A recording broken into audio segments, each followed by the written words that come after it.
Hello नमस्कार, आप सभी स्टूडेंट्स का मुकेश बैरागी एकेडमी में बहुत बहुत स्वागत है। हम लूसेंट की सामान्य ज्ञान की बुक से इंडियन पॉलिटी सीरीज पढ़ रहे थे। उसके अंतर्गत आज का टॉपिक है महत्वपूर्ण शब्दावलियाँ। तो पढ़ते हैं, बहुत इंपॉर्टेंट टॉपिक है। देखते हैं शून्यकाल। तो शून्यकाल किसे कहते हैं?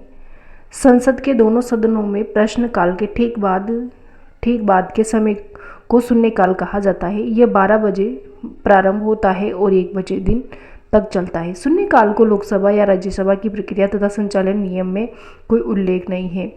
इस काल अर्थात 12 बजे से 1 बजे तक के समय को शून्यकाल का नाम समाचार पत्रों द्वारा दिया गया।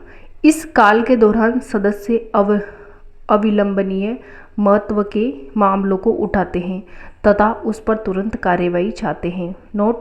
नोट है, वर्तमान में शून्यकाल 1 बजे से 2 बजे तक चलता है। अगला है संसद का स्थगन। तो संसद का स्थगन किसे कहते हैं? संसद के स्थगन द्वारा संसद के काम काज को विनिर्दिष्ट समय के लिए स्थगित कर दिया जाता है। यह कुछ घंटे, दिन या सप्ताह का भी हो सकता है, जबकि सत्रावसान द्वारा सत्र की समाप्ति होती है। अगला है विघटन। विघटन केवल लोकसभा का ही हो सकता है, इससे लोकसभा का अंत हो जाता है। अनुपूरक प्रश्न। सदन में किसी सदस्य द्वारा अध्यक्ष की अनुमति से किसी विषय जिसके संबंध में उत्तर दिया जा चुका है के स्पष्टीकरण हेतु अनुपूरक प्रश्न पूछने की अनुमति प्रदान की जाती है। तारांकित प्रश्न। तो तारांकित प्रश्न किसे कहते हैं? जिन प्रश्नों का उत्तर सदस्य तुरंत सदन में चाहता है, जिन प्रश्नों का उत्तर सदस्य तुरंत सदन में चाहता है उसे तारांकित प्रश्न कहा जाता है। तारांकित प्रश्नों का उत्तर मौखिक दिया जाता है तथा तारांकित प्रश्नों के अनुपूरक प्रश्न भी पूछे जाते हैं। इस प्रश्न पर तारा लगाकर अन्य प्रश्नों से इसका भेद किया जाता है। अगला है अतारांकित प्रश्न। जिन प्रश्नों का उत्तर सदस्य लिखित रूप में चाहता है उन्हें अतारांकित प्रश्न कहा जाता है। अतारांकित प्रश्न का उत्तर सदन में नहीं दिया जाता और इन प्रश्नों के अनुपूरक प्रश्न नहीं पूछे जाते। इनके अनुपूरक प्रश्न भी नहीं पूछे जाते और इनका उत्तर सदन में नहीं दिया जाता। अगला है स्थगन प्रस्ताव। स्थगन प्रस्ताव की बात करें ना, तो स्थगन प्रस्ताव पेश करने का मुख्य उद्देश्य किसी अविलंबनीय लोकमत्व के मामले की ओर सदन का ध्यान आकर्षित करना है। जब तक इस प्रस्ताव को स्वीकार कर लिया जाता है तब तक सदन अविलंबनीय लोकमत्व के निश्चित मामले पर चर्चा करने के लिए सदन का नियमित कार्य रोक देता है। इस प्रस्ताव को पेश करने के लिए न्यूनतम 50 सदस्य की स्वीकृति आवश्यक है। अल्पसूचना प्रश्न। अल्पसूचना प्रश्न जो प्रश्न अविलंबनीय लोकमत्व का हो तथा जिन्हें साधारण प्रश्न के लिए निर्धारित 10 दिन की अवधि से कम सूचना देकर पूछा जा सकता है, उन्हें अल्प सूचना प्रश्न कहा जाता है। 9 नंबर पे है संचित निधि। संचित निधि संविधान के अनुच्छेद 266 में संचित निधि का प्रावधान है।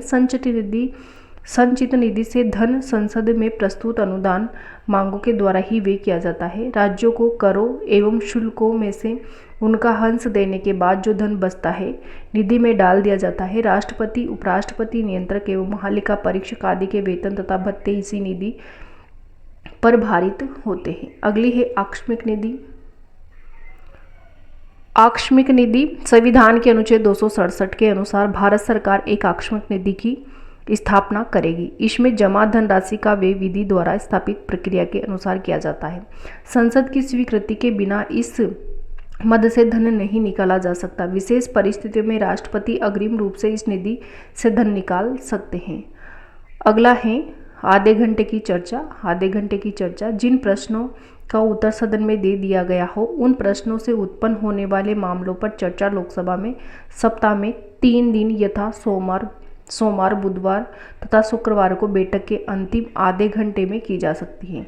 राज्यसभा में ऐसी चर्चा किसी दिन जिसे सभापति नियत करे सामान्यतः 5 बजे से 5:30 बजे के बीच की जा सकती है। ऐसी चर्चा का विषय पर्याप्त लोक महत्व का होना चाहिए तथा विषय हाल ही में किसी तारांकित, अतारांकित या अल्प सूचना का प्रश्न रहा हो, जिसके द्वारा द्वारा उत्तर के किसी तथ्यात्मक मामले का स्पष्टीकरण आवश्यक हो, ऐसी चर्चा को उठाने की सूचना कम से कम 3 दिन पूर्व दी जानी चाहिए। अगला है अल्पकालीन चर्चाएं। भारत में ऐसी प्रथा की शुरुआत 1953 ईस्वी के बाद हुई। इसमें लोक महत्व के प्रश्न पर सदन का ध्यान आकर्षित किया जाता है। ऐसी चर्चा के लिए स्पष्ट कारणों सहित सदन के महासचिव को सूचना देना आवश्यक होता है। इस सूचना पर कम से कम 2 अन्य सदस्यों के हस्ताक्षर होना भी आवश्यक है।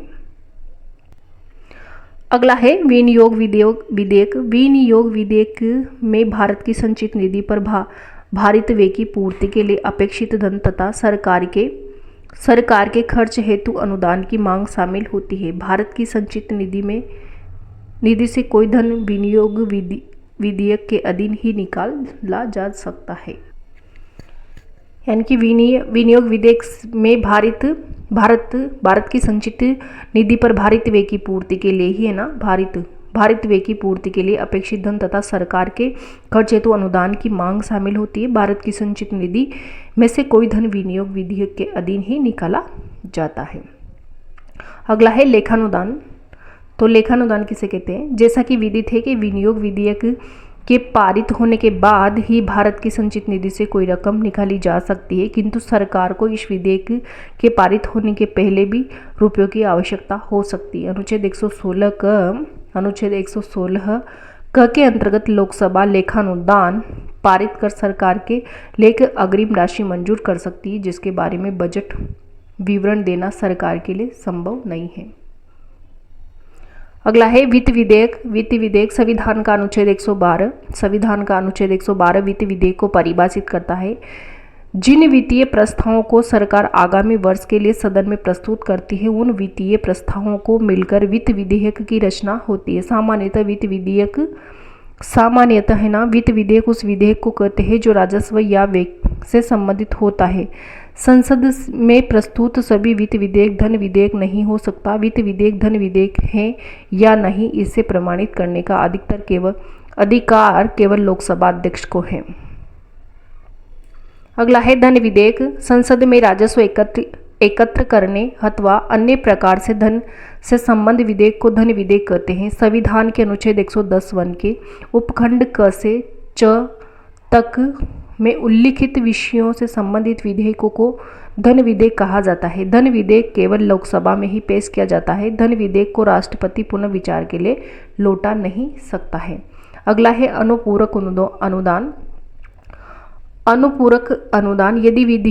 यदि विनियोग विधेयक द्वारा किसी विशेष सेवा पर चालू वर्ष के लिए व्यय किए जाने के लिए प्राधिकृत कोई राशि अपर्याप्त पाई जाती है या वर्ष के बजट में उल्लेखित न की गई हो और किसी नई सेवा पर खर्च की आवश्यकता उत्पन्न हो जाती है, तो राष्ट्रपति एक अनुपूरक अनुदान संसद के समक्ष पेश करवाएगा। अनुपूरक अनुदान और विनियोग विधेयक दोनों के लिए एक ही प्रक्रिया विहित की गई है। अगला है बजट सत्र। वर्तमान में बजट सत्र 31 जनवरी से शुरू होता है। पहला हिस्सा 13 फरवरी तक चलता है और दूसरा हिस्सा 13 मार्च से शुरू होकर 6 अप्रैल तक चलता है। बजट सत्र के दौरान 27 बैठकें होती है। इससे बजट सत्र इसलिए कहते हैं कि सत्र में आगामी वित्तीय वर्ष का अनुमानित बजट प्रस्तुत, विचारित और पारित किया जाता है। अगला है सामूहिक उत्तरदायित्व। अनुच्छेद 75(3) के अनुसार मंत्रिपरिषद लोकसभा के प्रति सामूहिक रूप से उत्तरदायी होगी। इसका अभिप्राय यह है कि वह अपने पद पर तब तक बनी रह सकती है जब तक उसे निम्न सदन अर्थात लोकसभा के बहुमत का समर्थन प्राप्त होता है। लोकसभा का विश्वास खोते ही मंत्रिपरिषद को तुरंत पदत्याग करना होगा। अगला है कटौती प्रस्ताव। सत्ता पक्ष द्वारा सदन की स्वीकृति के लिए प्रस्तुत अनुदान की मांगों में से किसी भी प्रकार की कटौती के लिए विपक्ष द्वारा रखे गए प्रस्ताव को कटौती प्रस्ताव कहा जाता है। सरकार की नीतियों की अस्वीकृति को दर्शाने के लिए विपक्ष द्वारा प्राय ₹1 की कटौती का प्रस्ताव किया जाता है, जिसका अर्थ यह भी होता है कि प्रस्ताव मांग के मुद्दों का स्पष्ट उल्लेख किया जाए। अगला है अविश्वास प्रस्ताव। जब लोकसभा में किसी विपक्षी पार्टी को लगता है कि सरकार के पास बहुमत नहीं है, किसी विपक्षी पार्टी को लगता है कि सरकार के पास बहुमत नहीं है या सदन में सरकार विश्वास खो चुकी है तो वह अविश्वास प्रस्ताव लाती है। लोकसभा में नियम 198 के तहत अविश्वास प्रस्ताव लाने की व्यवस्था की गई है। ये केवल एक वाक्य का प्रस्ताव होता है जिसका सामान्य स्वरूप इस प्रकार है। ये सदन मंत्रिपरिषद में अविश्वास व्यक्त करता है। लोकसभा की प्रक्रिया तथा कार्य संचालन नियमावली के नियम 198(1) से 198(5) तक मंत्रिपरिषद में अविश्वास का प्रस्ताव प्रस्तुत करने हेतु प्रक्रिया निर्धारित की गई है। यदि यह प्रस्ताव लोकसभा द्वारा पारित कर दिया जाता है तो प्रधानमंत्री तथा मंत्रिपरिषद को अनिवार्य रूप से त्यागपत्र देना होता है। इस प्रस्ताव को लाने के लिए लोकसभा के कम से कम 50 सदस्य के समर्थन की आवश्यकता होती है। नियम 198(2) लोकसभा अध्यक्ष विश्वास प्रस्ताव की मंजूरी दे देते हैं तो प्रस्ताव पेश करने के 10 दिनों के अंदर इस पर चर्चा जरूरी है। नियम 198(1) के तहत अविश्वास प्रस्ताव लाने वाले सदस्य को अध्यक्ष के बुलाने पर सदन से इसके लिए अनुमति मांगनी पड़ती है। नियम 198(4) के तहत अध्यक्ष चर्चा के अंतिम दिन मतदान के जरिए निर्णय की घोषणा करते हैं। अविश्वास प्रस्ताव में सदन में मौजूद सदस्यों में से आधे से एक से ज़्यादा भी यदि सरकार के खिलाफ वोट दे दिया तो सरकार गिर जाती है। नोट है, भारतीय संसद के इतिहास में पहली बार अगस्त 1963 में जे.वी. कृपलानी ने अविश्वास प्रस्ताव तत्कालीन नेहरू सरकार के खिलाफ लाया था। इसके प्रस्ताव के पक्ष में केवल 62 वोट पड़े और विरोध में 347 वोट पड़े थे। सेकंड नंबर है, अविश्वास प्रस्ताव का सामना करते हुए गिरने वाली पहली सरकार प्रधानमंत्री मोरारजी देसाई 1978 की थी। लाल बहादुर शास्त्री और नरसिंह राव की सरकारों ने 3 बार अविश्वास प्रस्ताव का सामना किया। चौथा नंबर का पॉइंट है, सबसे ज़्यादा अविश्वास प्रस्ताव पेश करने का रिकॉर्ड माकपा सांसद ज्योतिर्मय बसु के नाम है। अगला पॉइंट है मूल प्रस्ताव। मूल प्रस्ताव अपने आप में संपूर्ण प्रस्ताव होता है जो सदन के अनुमोदन के लिए पेश किया जाता है। मूल प्रस्ताव की इस तरह से बनाया जाता है कि उससे सदन के फैसले की अभिव्यक्ति हो सके। निम्नलिखित प्रस्ताव मूल प्रस्ताव होते हैं। राष्ट्रपति के अभिभाषण पर धन्यवाद प्रस्ताव। अविश्वास प्रस्ताव पर प्रस्ताव के माध्यम से सदन का कोई सदस्य मंत्रिपरिषद में अपना अविश्वास व्यक्त करता है और यदि वो प्रस्ताव पारित कर दिया जाता है तो मंत्रिपरिषद को त्यागपत्र देना पड़ता है। लोकसभा के अध्यक्ष, उपाध्यक्ष या राज्यसभा के उपसभापति के निर्वाचन के लिए हटाने के लिए प्रस्ताव।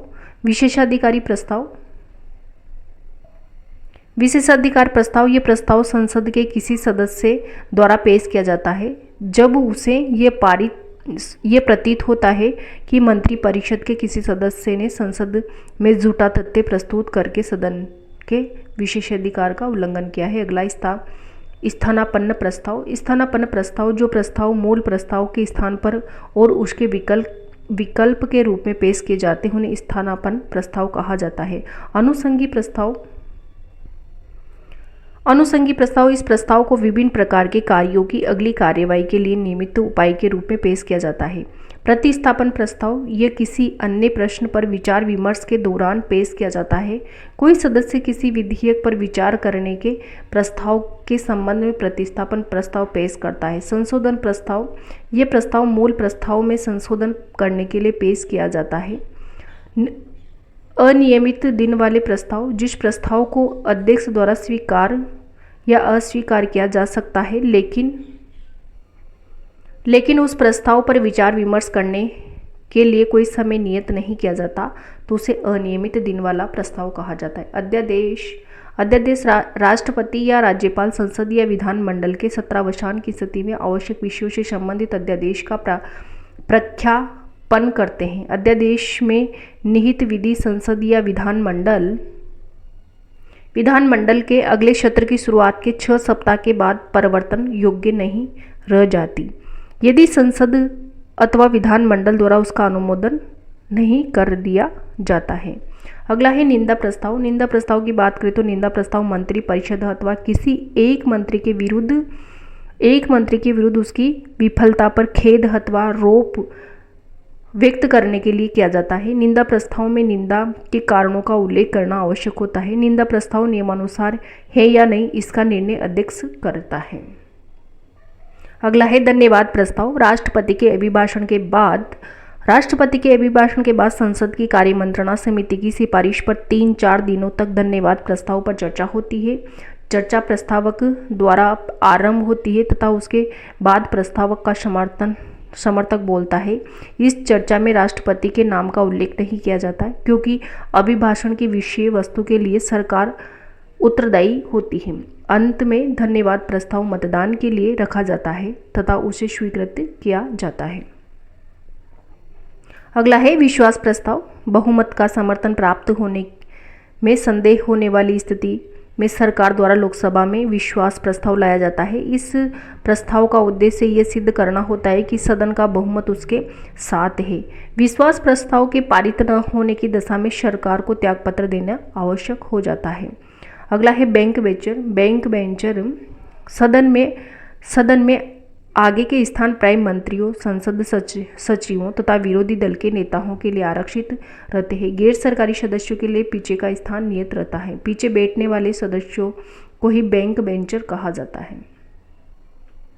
गुलेटिन यह संसदीय प्रक्रिया है जिसमें सभी मांगों को जो नियत तिथि तक न निपटाई गई हो, बिना चर्चा के ही मतदान के लिए रखा जाता है। काकस किसी राजनीतिक दल अथवा गुट के प्रमुख सदस्यों की बैठक को काकस कहते हैं। इन प्रमुख सदस्यों द्वारा तय की गई नीतियों से ही पूरा दल संचालित होता है।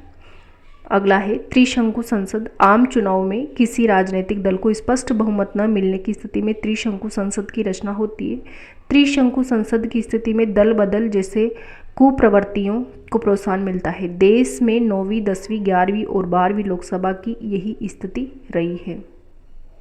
नियम 193। इस नियम के अंतर्गत सदस्य अत्यावश्यक एवं अविलंबनीय विषय पर तुरंत अल्पकालिक चर्चा की मांग कर सकते हैं। यह नियम 1953 ईस्वी में बनाया गया था। इससे सदन की नियमावली में अविलंब चर्चा के लिए स्थगन प्रस्ताव के अतिरिक्त अन्य कोई साधन सदस्यों के पास न था, इसलिए यह नियम बनाया गया। इसके अंतर्गत सदस्य किसी भी सार्वजनिक महत्व के अविलंबनीय विषय पर अल्पकालीन चर्चा के लिए नोटिस दे सकते हैं। यह चर्चा किसी प्रस्ताव के माध्यम से नहीं होती। इस कारण चर्चा के अंत में सदन मत विभाजन नहीं होता, केवल सभी पक्ष के सदस्यों को संबंध विषय पर अपने विचार प्रकट करने का अवसर मिलता है।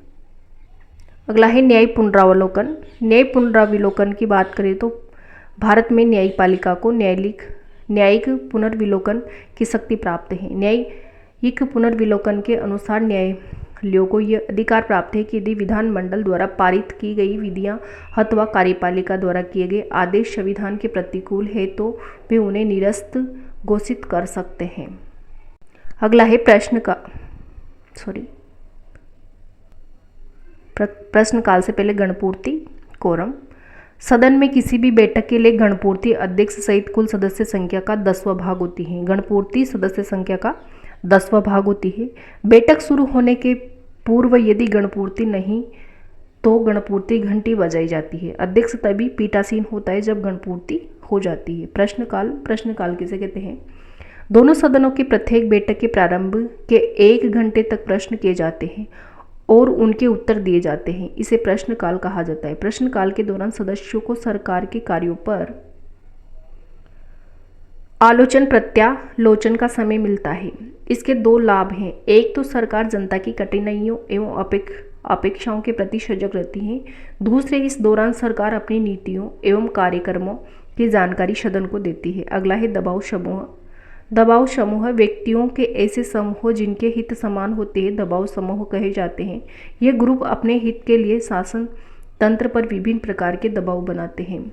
अगला है पंगु सत्र। ये विधानमंडल के कार्यकाल की समाप्ति तथा दूसरे विधानमंडल के कार्यकाल की शुरुआत के बीच के काल में संपन्न होने वाले सत्र को पंगु सत्र कहा जाता है। ये व्यवस्था केवल अमेरिका में है।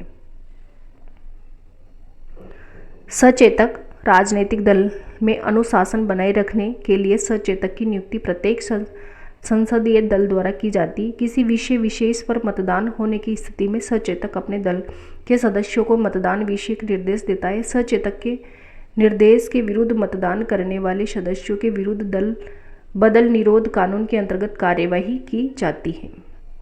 तो ये था आज का टॉपिक लूसेंट की बुक से, इंडियन पॉलिटी में से महत्वपूर्ण शब्दावलियाँ। तो वीडियो देखने के लिए आपको बहुत बहुत धन्यवाद। अगर आपको वीडियो पसंद आई तो लाइक करें, शेयर करें। अगर चैनल में पहली बार आए हो या नए हो तो चैनल को सब्सक्राइब करें। Thank you.